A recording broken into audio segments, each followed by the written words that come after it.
Comme vous le savez peut-être, je m'intéresse beaucoup à la contrefaçon.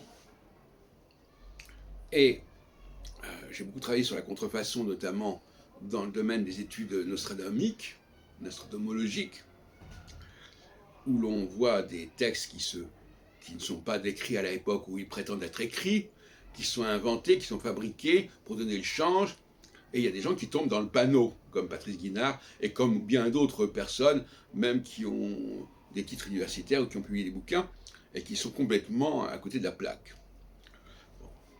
Et la contrefaçon aussi, c'est la contrefaçon des gens qui ne sont pas à leur place. Des faux leaders, des leaders de pacotille, des leaders qui, justement, prennent la place des vrais leaders. Comme on dit, la fausse monnaie chasse la bonne monnaie. Je ne donnerai pas de nom, mais enfin on sait qu'il y a un certain nombre de personnes qui ont soi-disant pris la direction du milieu astrologique à une certaine époque et qui étaient absolument en dessous incapables d'assurer cette mission correctement.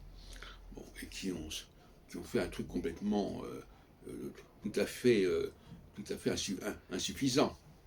Donc là aussi, une société doit veiller à ce qu'il y ait des vrais leaders, des vrais responsables, des vraies matrices sociales, et pas des gens qui font de l'imitation, qui font croire qu'ils sont comme ceux d'avant, hein, et qui prennent certaines façons de faire, certaines pratiques, ils imitent, ils empruntent certaines pratiques pour donner le change. Bon.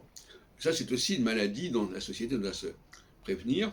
Et justement, comme je disais tout à l'heure à propos de la prévention, une société où on ne sait pas distinguer les vrais et les faux leaders, une société qui est très mal partie, une société où on ne sait pas être dans la prévenance, ça ne va pas non plus.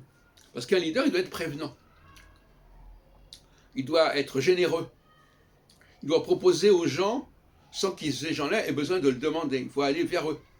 Celui qui a quelque chose, celui qui a un certain pouvoir, il doit l'exercer par la prévenance. Je voudrais me donner un exemple. Par exemple, dans les congrès, la masse de congrès que j'organisais, j'allais vers les gens, je me disais, voilà, celui-là, je vais l'inviter. Et ce n'était pas tout le temps les petits copains. Parce que si on regarde le nombre de personnes, par exemple, que Yves Lenoble a invité dans ses congrès sur une douzaine d'années, ça, je ne sais pas, il y a peut-être une quinzaine de noms. Moi, j'en ai plusieurs centaines. J'ai fait la liste comme ça dans mes guides, et ça n'a aucune commune mesure. Le nombre de gens qui ont profité de la plateforme d'Yves Lenoble pour pouvoir s'exprimer est extrêmement restreint.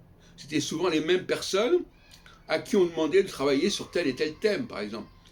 Bon, voilà. Bon, ça, j'appelle pas ça la prévenance. Prévenance, il faut aimer les gens. Il faut aimer, Et moi, d'ailleurs, entre parenthèses, les congrès que j'organisais, quelque part, visaient évidemment à faire avancer la pensée astrologique, mais ils vivaient surtout à créer un climat, à créer une entente. Et d'ailleurs, d'une certaine manière, j'ai beaucoup eu de respect pour les personnes âgées, pour les leaders anciens. Bon. Aujourd'hui, les anciens leaders, on essaie de les évacuer. De toute façon, ils tendent à mourir. Sauf quand ils ont commencé très jeunes leur carrière, comme moi. Mais non, il faut quand même avoir une certaine générosité de cœur. Il faut avoir un mouvement vers les gens, leur dire, oui, aimer les gens. Si vous regardez toutes les gens que j'ai fait venir, des gens comme Pierre Eckel, comme Jacques Dorsan, comme des tas de gens comme ça, sont des gens dont je m'occupais et que ça leur a fait plaisir de venir à mes réunions, même quand ils devaient se déplacer. Prenez un cas comme Brahi, par exemple, qui allait de Bruxelles à Saint-Maximin, à côté d'Aix-en-Provence, pour mes colloques, par exemple. Voilà. Ce sont des gens qui savaient qu'ils seraient bien accueillis, qu'on les écouterait, et que, voilà, ils auraient leur place. Et ben ça aussi, la prévenance, c'est aussi c'est une denrée qui se fait rare.